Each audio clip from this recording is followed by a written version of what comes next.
Friends, மக்கள் திலகம் நாடோடியாக இருந்து மன்னனாகி மீண்டும் அவர் 1972ஆம் ஆண்டு தமிழகத்தின் முதலமைச்சர் ஆனார். அவருக்கு முதலமைச்சர் ஆனவுடன் ஏகப்பட்ட பிரச்சனைகள் வந்தன. அதில் ஒன்று, ஒகேனக்கல் உள்ள தர்மபுரி மாவட்டத்தில் நக்சலைட்டுகள் என்று கருதி துப்பாக்கி சூடு நடத்தி போலீஸ் அவர்களை சுட்டு கொன்று விட்டார்கள். இந்த செய்தி தான்.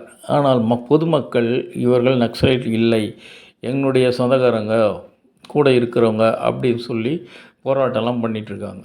இதை கேள்விப்பட்ட மக்கள் திலகம் தனியார் அமைப்பாக ஒன்று, வினோபாஜி அப்படின்னு ஒரு அமைப்பு இருக்குது.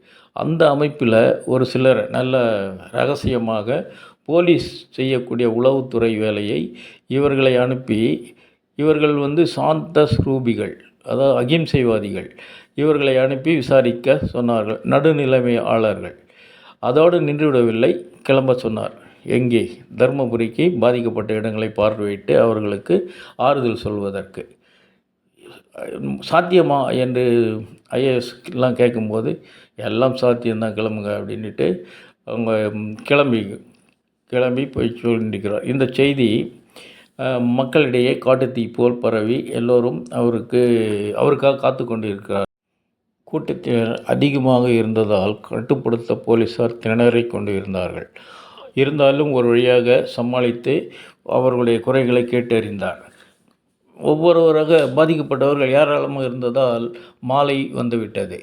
உடனே சரி, இங்கேயே நம்ம தங்குறோம் அப்படின்னு.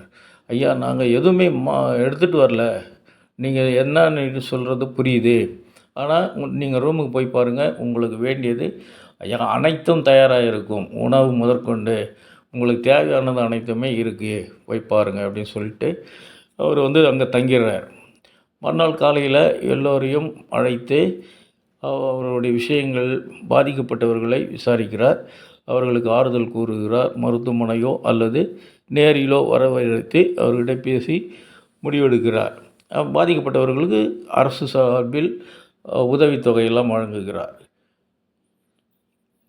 அதேபோல் அந்த வினோபாஜி குரூப்பினர் அறிக்கை தாக்கல் செய்கிறார்கள். அவர்கள் நக்சலைட்டுகள் அல்ல, மாணவர்கள் பிரதிநிதிகள், அவர்களை தான் போலீஸ் சுட்டு கொண்டிருக்கிறது. அதனால் பாதிப்புக்குள்ளானவர்கள் மாணவர்கள் அவர்களை சார்ந்தவர்கள் தான். அதனால் தீவிரவாதிகளோ நக்சலைட்டோ அல்ல என்று தீர்ப்பு சொல்கிறார்கள். மக்கள் திலகம் போலீஸ் சொன்னது தான் உண்மை என்று எண்ணாமல் நீதியை நிலைநாட்டி பாதிக்கப்பட்ட மக்களுக்கு உதவினார். அதேபோல் ஏழைகளின் அரசு தான் இது, மக்களாட்சி அரசு தான், மக்களின் அரசு தான் என்று நிரூபித்தார். ஃப்ரெண்ட்ஸ், இந்த வீடியோ உங்களுக்கு பிடிச்சிருந்தால் லைக் பண்ணுங்கள், சப்ஸ்கிரைப் பண்ணுங்கள், ஷேர் பண்ணுங்கள்.